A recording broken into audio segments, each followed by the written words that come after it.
Saludos a todos los que nos están viendo de nuevo en este podcast distinto, un nuevo capítulo con un nuevo tema y estoy muy feliz de poder estar acá con ustedes acompañándolos. Rápidamente, si tienes tiempo, si nos sigues por otra plataforma, saludos a los de YouTube, a los de Spotify. Queremos que sepas que estamos muy felices de que estés acá y que si tienes tiempo, si te gusta este contenido, si te gusta el podcast, puedes dejarnos, colocarnos unas estrellitas en Spotify o un like en YouTube, compartir, un comentario, lo que tú prefieras. Pero queremos que sepas que tu ayuda, que tu vista, que tu aporte nos ayuda muchísimo a poder continuar con este contenido. Así que te damos gracias por estar acá. Vamos a hablar de un tema muy interesante, un tema que al parecer es tabú para mucha gente, ya que trae mucha controversia y es algo que históricamente ha manchado mucho la imagen de la iglesia o de cualquier organización religiosa en general. ¿Sí? Hoy vamos a hablar de la iglesia en la sociedad. ¿Cómo se establece la iglesia cristiana o la iglesia de Jesucristo? Pero hay que tener una cosa, Jesús es el nombre de Jesús, Cristo es un título, Cristo significa el título de Salvador para los judíos. Así que el Cristo es un título, así como sería el general, así como sería el capitán. Cuando decimos Jesucristo pensamos como si fuera el apellido de Jesús, no Jesús Cristo, pero no, en realidad es el título de Jesús. Es Jesús el Cristo, el Salvador de los judíos. La iglesia cristiana tiene su fundamento en el Cristo, en la salvación de los judíos. Habiendo hecho este paréntesis muy importante para que me puedas entender todo lo que voy a hablar a continuación, es necesario que entiendas de que Cristo es el Salvador de los judíos. ¿Cómo se asienta la iglesia cristiana históricamente? Jesús llega, nace en Nazaret, pues, tiene sus 30 años, empieza su ministerio, tiene 3 años de ministerio aquí en la tierra en los cuales hace milagros, hace señales, predica, profetiza y nos imparte lo que hoy en día sería el Evangelio. El Evangelio de Jesús, una vez que Él murió, resucitó y ascendió, fue llevado por sus discípulos. Los discípulos que iniciaron el evangelio, Él los envió de dos en dos, empezaron a ir a predicar a otras ciudades, a predicar sobre que el Cristo ya había vuelto, había muerto por nosotros y nos había suelto de todo pecado con su muerte. El evangelio se empieza a expandir por medio de aquellos 12 discípulos de Jesús. Estos discípulos, luego de que terminan, empiezan a formar iglesias. Con sus predicaciones, la forma como ellos enseñan, como ellos predican, la gente se empieza a reunir en casas. Luego estas casas se quedan en una locación general y en esta locación se reúnen semanalmente, se reunían a veces todos los días, hay versículos que lo relatan, y así es como se forma la iglesia. La iglesia empieza en la casa. Pues hay gente, si tú quieres tener un ministerio, si tú quieres ser usado por Dios, si tú quieres influenciar en la vida de alguien, si tú quieres tener impacto en tu sociedad y en tu familia, entiende que la organización más influyente en toda la historia inició en la casa. La mayor influencia que tú puedes ejercer empieza desde tu casa. Porque así fue como Jesús empezó. Entonces, empiezan a sentarse en casas y se crean las iglesias. Luego resurge una figura muy importante, el apóstol Pablo. Empieza a viajar, todos sabemos cómo es, ¿no? Su testimonio. Se llamaba Saulo de Tarso, se encuentra con una figura que parecía a Jesús, queda ciego, habla con Jesús, recibe un milagro. Jesús cambia su forma de pensar, su forma de vivir, y de él nace uno de los apóstoles más grandes de todos nuestros tiempos. Pablo, reformado, lleno del Espíritu Santo, empieza a viajar a otras ciudades, empieza a viajar a otros países a llevar el Evangelio de Cristo. En estos, él empieza a asentar iglesias. Iglesias. Entonces, tú conoces cada libro de la Biblia, es una iglesia que Pablo asentó. Romanos, Tesalonicenses, Hebreos.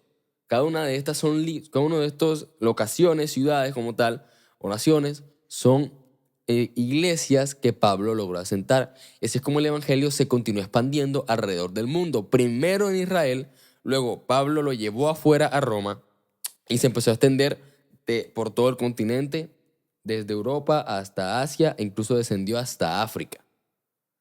Así que el evangelio de Cristo llegó muy lejos en un periodo muy corto de tiempo después de su muerte, a manos del voz a voz, a manos del voz a voz, del boca a boca, empezamos a hablar de Jesús y el evangelio se expandió dentro y fuera de Israel. Se asientan las iglesias y las iglesias tenían cada una su división, tenían su pastor, tenían el anfitrión de la casa, que era el que tenía todo preparado para cuando la gente llegara. Tenían sus apóstoles, los cuales eran Pablo, uno de los 12 discípulos, y recibían sus enseñanzas tanto en la sinagoga sobre la ley y en la iglesia sobre Cristo. La iglesia nunca se interpuso en el camino de la sinagoga. La iglesia nunca se levantó contra la sinagoga, ya que la sinagoga ellos recibían la formación que necesitaban para ser, como debidos judíos, como maestros de la ley, recibían lo más básico sobre la ley de Dios. En la sinagoga aprendíamos las leyes de Dios, pero en la iglesia conocíamos el corazón de Jesús. Cuando la iglesia se compone, y uno es que sacan las sinagogas, muchas veces en la iglesia nos enfocamos en conocer el corazón de Jesús, pero también hay unas leyes de Dios que son importantes. Hay cosas que Dios está buscando de nosotros. Hay cosas que Dios quiere tener de nosotros. Porque muchas veces yo siento que tengo a Dios en mí. Pero la pregunta no se extiende hasta si yo tengo a Dios en mí. La pregunta es si Dios me tiene a mí. Dios es el dueño de mi vida. Dios es el dueño de mi palabra. Dios es el dueño de mi pensar, de mi actuar. Y mi forma de vivir representa esto. Así que las iglesias se levantan y empiezan a hacerse cada una. Pablo asienta distintas iglesias, cada una con su forma, y empiezan a compartir el evangelio de Jesús. Esto es un pequeño recorrido histórico sobre todo lo que pasó. Hablo rápido. Si me ves de YouTube, sabes que estoy súper emocionado por mi forma de moverme, porque este tema me encanta. Históricamente, cómo empieza la iglesia. Se expanden, pasa mucho tiempo y así es como el evangelio va ganando personas de voz a voz, de boca en boca. Se levantan ciertos emperadores, los cuales no estaban de acuerdo con la figura de Jesús y con el evangelio. Así que empiezan a echar tanto a los judíos como a los cristianos de su país y de su nación y de su imperio, ya que no estaban de acuerdo con el evangelio que Jesús profesaba. Ahí es cuando se manifiesta lo que Jesús dice antes de que yo no he venido a traer amor, sino división.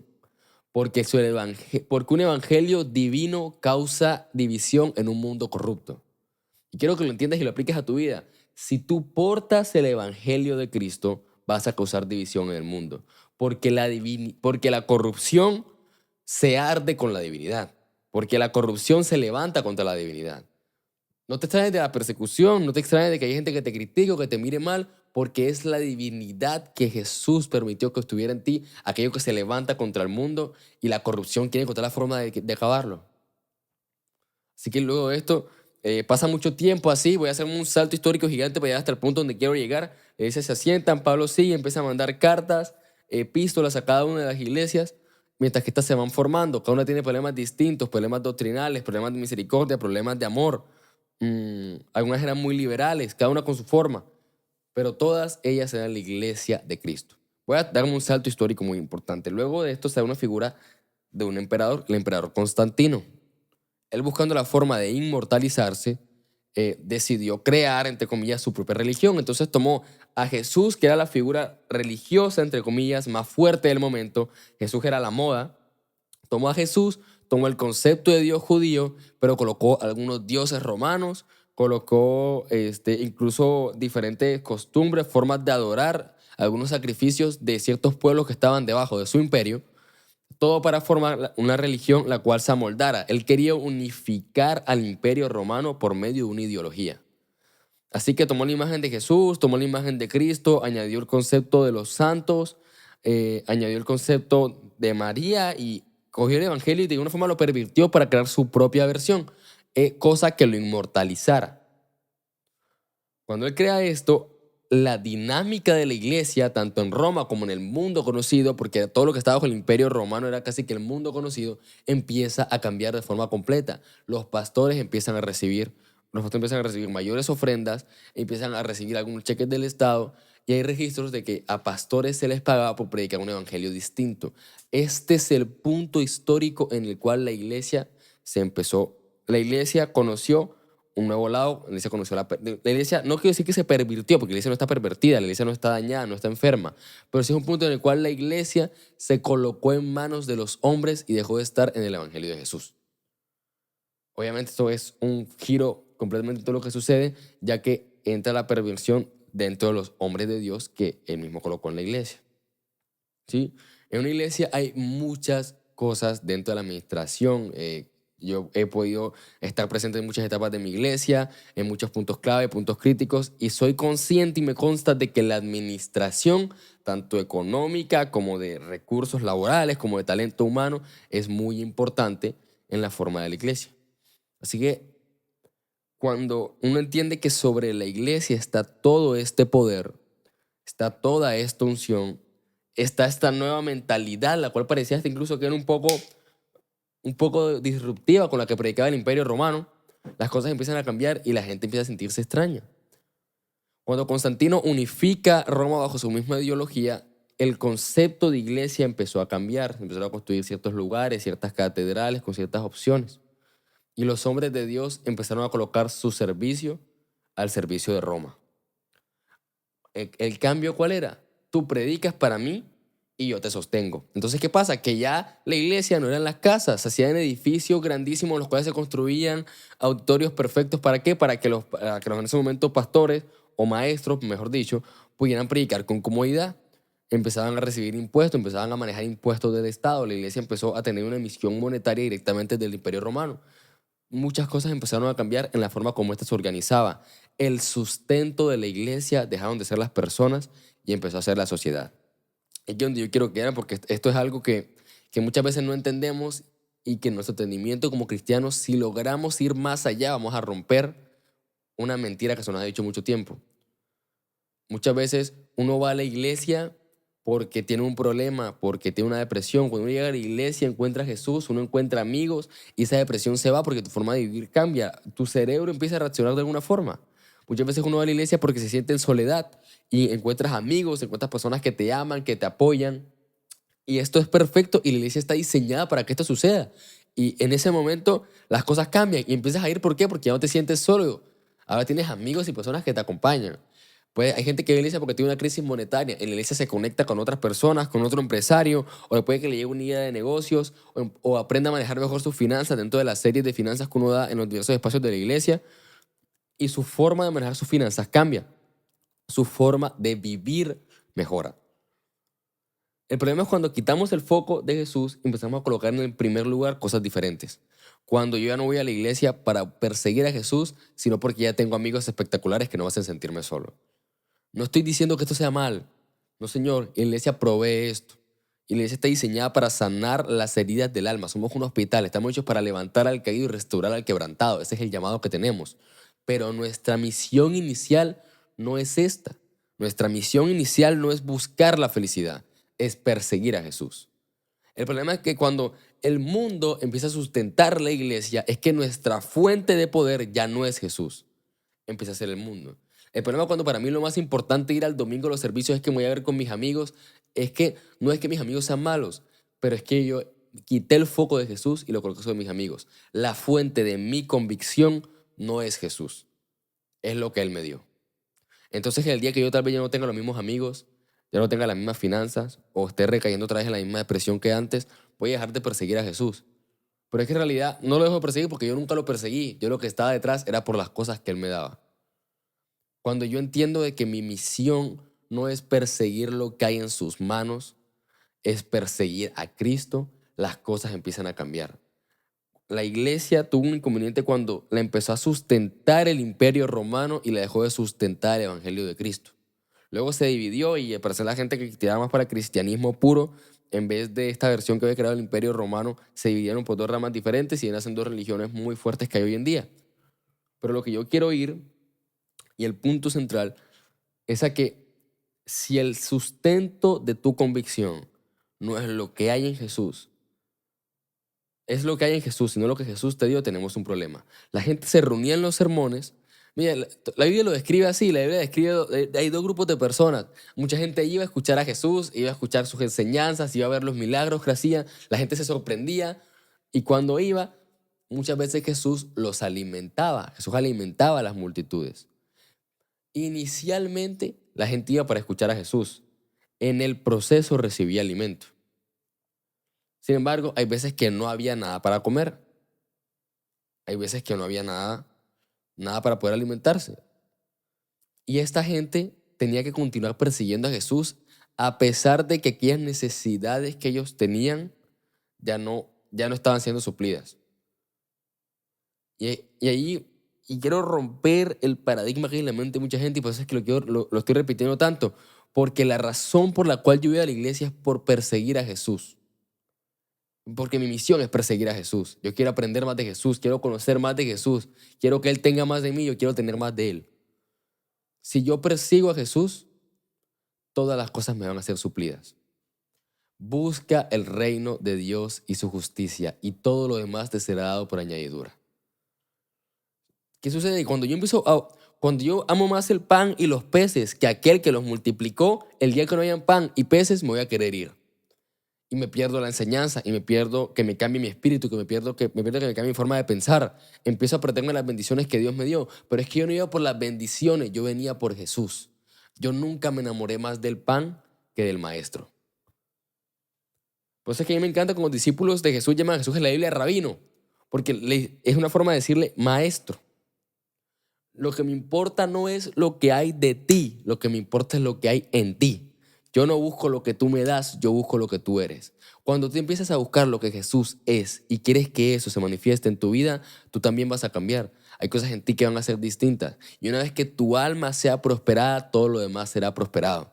El sustento de mi convicción, el sustento de mi seguridad, el sustento sobre el cual yo construyo mi casa, que es la roca, no es lo que yo consigo en la iglesia, es la verdad que Pedro decía: ¿a dónde iremos, Señor, si solamente tú conoces palabra de vida?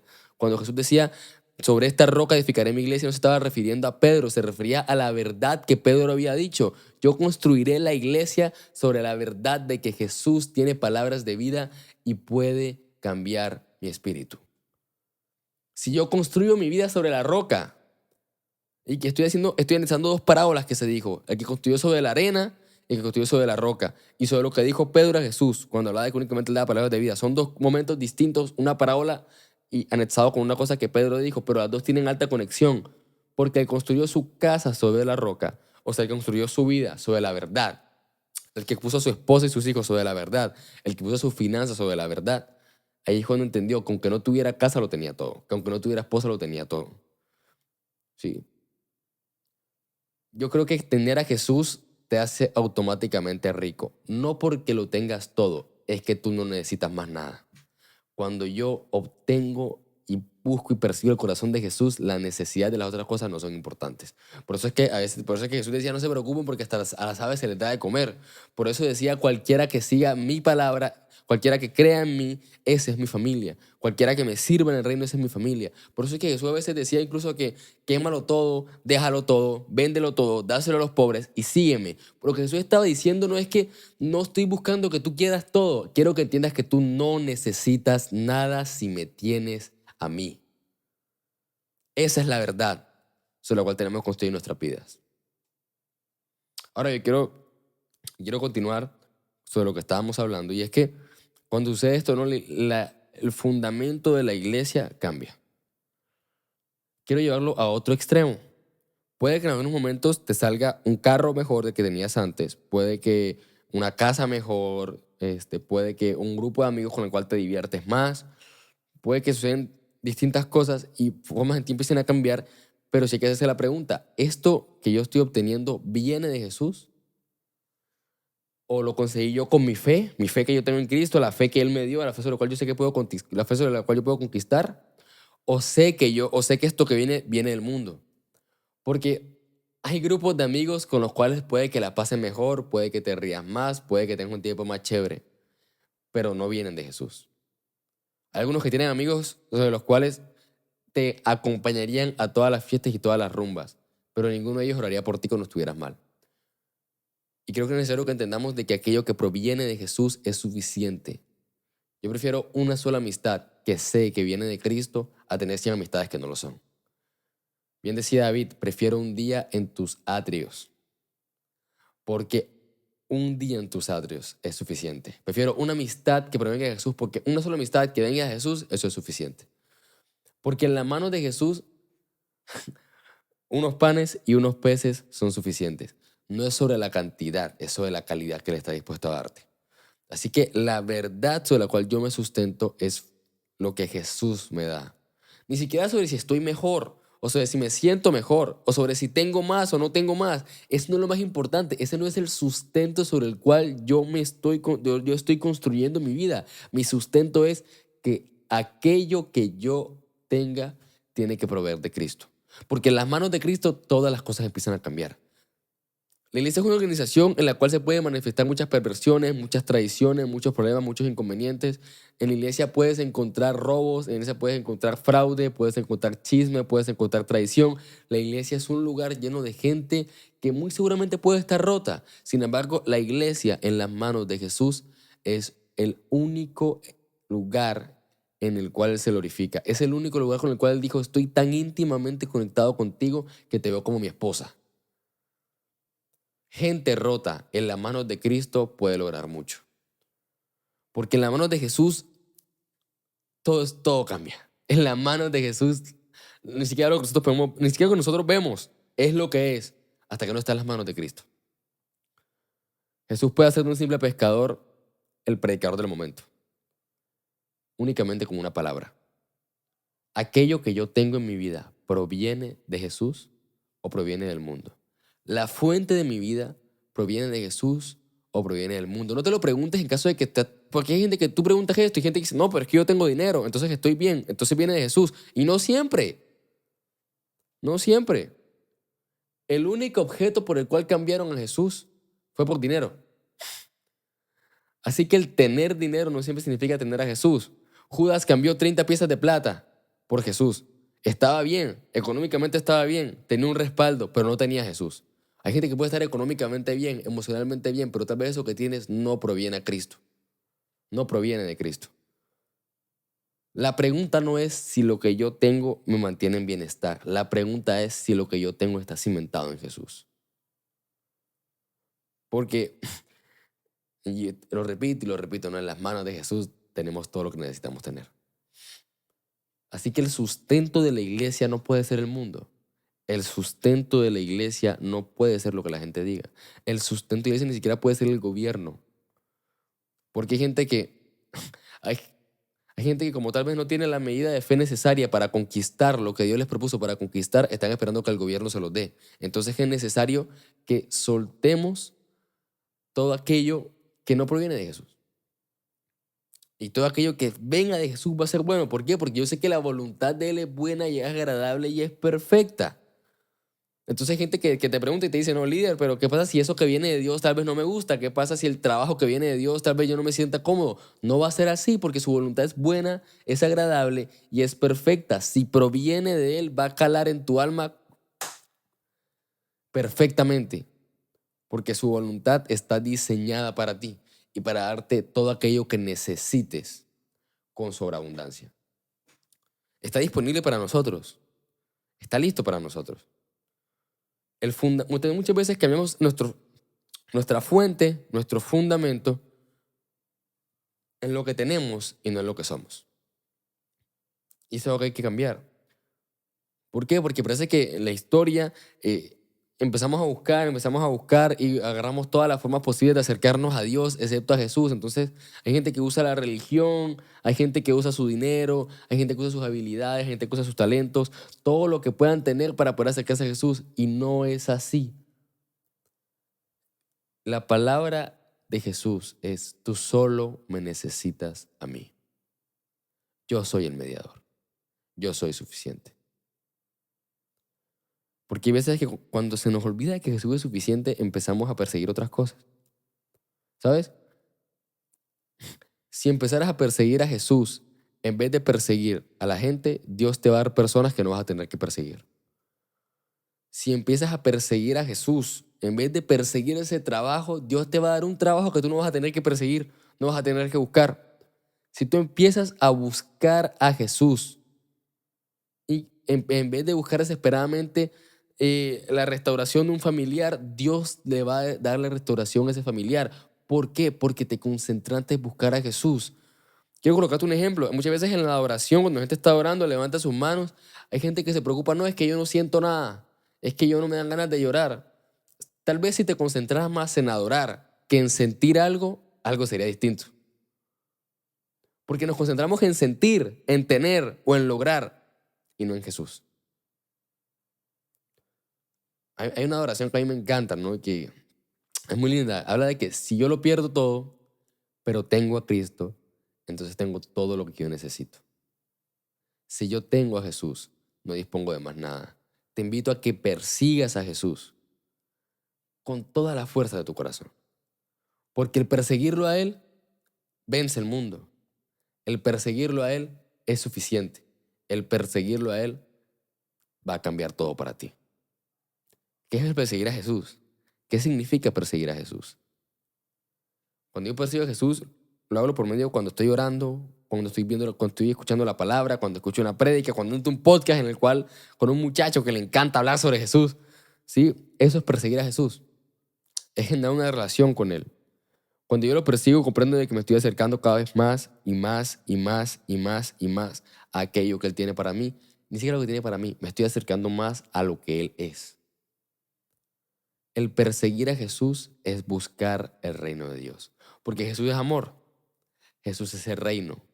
Jesús es el Hijo de Dios. Jesús es el mediador entre Dios y los hombres. Jesús es la palabra. La palabra es vida. Cuando yo persigo a Jesús, estoy persiguiendo al amor, estoy persiguiendo a la vida, estoy persiguiendo a Dios. El perseguir a Jesús engloba todo aquello que yo necesito. Deja de perseguir otras cosas, empieza a perseguir a Jesús, porque esto será suficiente. Cuando yo lo persigo entiendo que no quiero más nada. Cuando yo lo persigo entiendo ese versículo en el cual habla de que para aquellos que aman a Dios, todas las cosas son para bien. Porque mientras que yo siga buscando a Jesús, la muerte de un familiar, que me despidan de mi trabajo, tener una crisis emocional, a eso va a obrar para bien.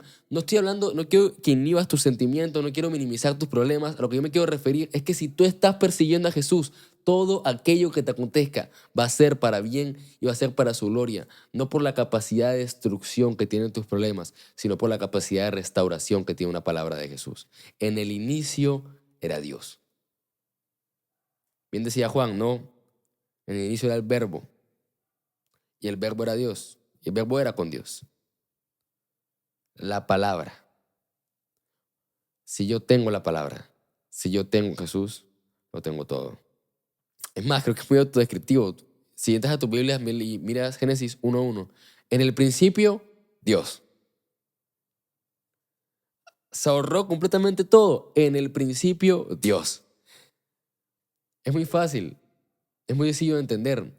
Muchos problemas míos se van a resolver cuando yo en mi vida diga, en el principio, Dios. Porque si yo tengo a Dios, lo tengo todo. Ahora, quiero cambiar la analogía que se está utilizando en el capítulo. Quiero cambiar una palabra que he usado bastante. Yo hablo de perseguir a Jesús. Y a Jesús le encanta. Y Jesús le dice, deja que vengan a mí. Yo quiero que vengas a mí.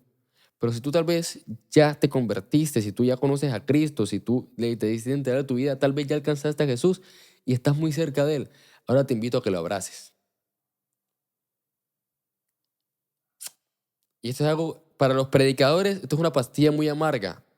Pero un abrazo de Jesús puede restaurar lo que una vida de enseñanzas nunca podrá. Un abrazo de Jesús es suficiente. Tengo que entender que sobre mis palabras está el corazón de Dios. Sobre mi conducta está el principio de Cristo. Sobre mi talento están las palabras de Jesús. Sobre cualquier cosa que yo pueda hacer, Jesús es primero. En el principio, Dios. Únicamente necesito a Jesús. No necesito más nada. Ese es el problema de lo que hablábamos antes. La iglesia dejó de sostenerse en Jesús. Estaba bien económicamente, tenía poder, tenía influencia. Hasta para la sociedad hizo bien. Sin embargo, no se sustentaba en Jesús. No tenía a Cristo. Es un palacio de cristal construido sobre la arena. Y es más útil una casa construida sobre la roca que un palacio construido sobre la arena. Porque la fuerza de mi vida no está en lo que hay en ella, está en el fundamento de esta. La fuerza de mi vida no es sobre lo que yo tengo, no es sobre que yo tengo una casa, sobre que yo tengo un talento, sobre que yo voy a conseguir muchas cosas. La fuerza de mi vida está en que Jesús es mi Señor y Salvador. Mi fundamento es mi fuerza, mi fundamento es mi estandarte, es aquello en lo que yo creo y por lo cual yo voy a vivir. No necesito más nada, porque logro entender de que tengo a Cristo para mí. Así que te invito a que abraces a Jesús. Abraza a Jesús, así como abrazas a tu papá, a tu mamá, a tu hermano y a tu hermana. Abraza a Jesús con todas tus fuerzas. Abraza a Jesús cuando te sientas solo. Porque el abrazar a Jesús es suficiente para quitar todos tus males. Jesús busca impactar cada área de la sociedad. Jesús, de tus primeros versículos, del primero que sucede, ¿no? Deja que los niños vengan a mí. Jesús quiere hablar con los niños. Deja que ellos vengan a mí. Deja que se me acerquen. Jesús luego entra al templo, lee en la sinagoga. Jesús afectó toda la parte organizacional de la sociedad. La sinagoga era la ley para los judíos. Luego empieza a viajar, lo empiezan a buscar. Hay gente que empieza a no creer en su evangelio, muere en la cruz y rompe el imperio. Jesús se mete y su verdad se infiltra en el gobierno. Cambia la sociedad, cambia la educación, cambia el gobierno, cambia la cultura. Jesús quiere estar metido en cada cosa que hacemos, en cada aspecto de nuestra vida. Él quiere poder entrar en cada espacio que tengas para ti. Porque si Jesús está presente, todo va a salir bien. Y aun si no todo sale bien, yo voy a estar bien porque Él está conmigo.